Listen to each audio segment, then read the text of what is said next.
Hi there, I'm Mykal Ceballos, and this is my career insight video for Praxis. This week we were given two articles, one by Mark Anderson, Guide to Career Planning, as well as How to Pick a Career by Tim Urban. Basically in this video I'm just going to be going over the content and just giving my own opinion and voicing what I thought about it. And I'll be answering 4 questions given to me. So let's begin.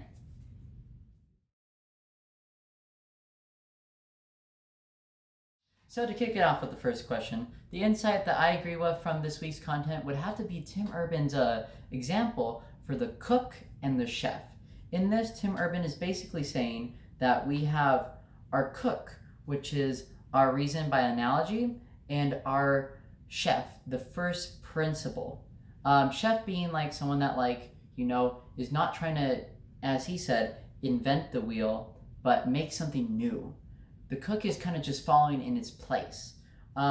He talks about when it's best to be a cook and when it's not best to be a cook in your life. A lot of good examples would be if your friend is doing something and you want to follow in that path.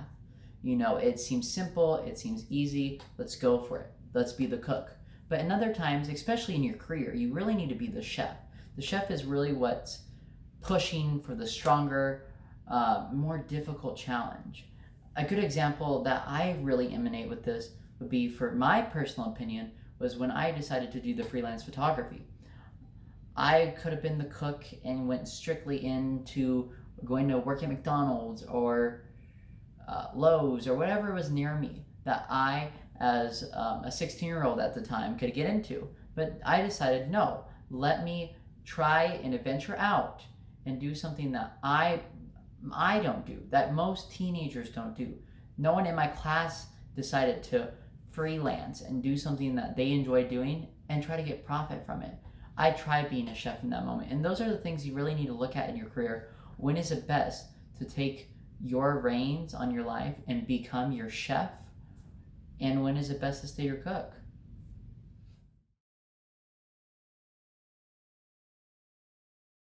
One of the biggest things for me I disagreed with would probably have to be Mark Anderson's intro to his guiding on career planning.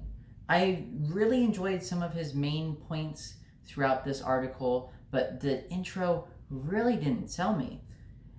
He recommended that the people that should be reading these posts should be the ones who are not looking to balance a work and life type of thing together. Like, you have to have them separately.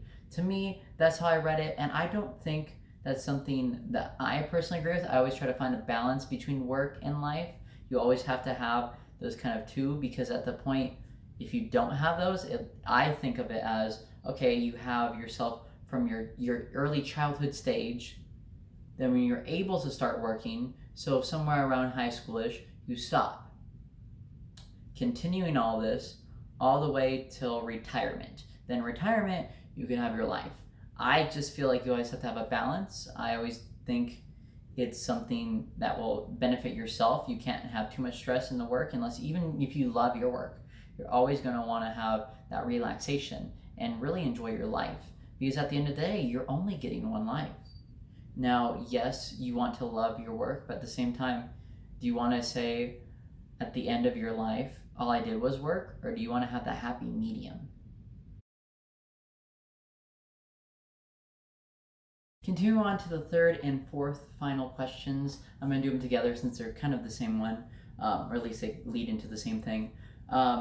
On the how to pick a career, you have another analogy, which is your shelf analogy. Basically, you have your top shelf, which is something you're prioritizing. It's your top priority. Your middle shelf is kind of where it's okay. You want to keep it as a priority, but if it doesn't happen, it's okay. And then your final bottom shelf, if possible, it'd be great to have it. If not, it's fine. It's like something you're least. It could be your throwaway priority, basically.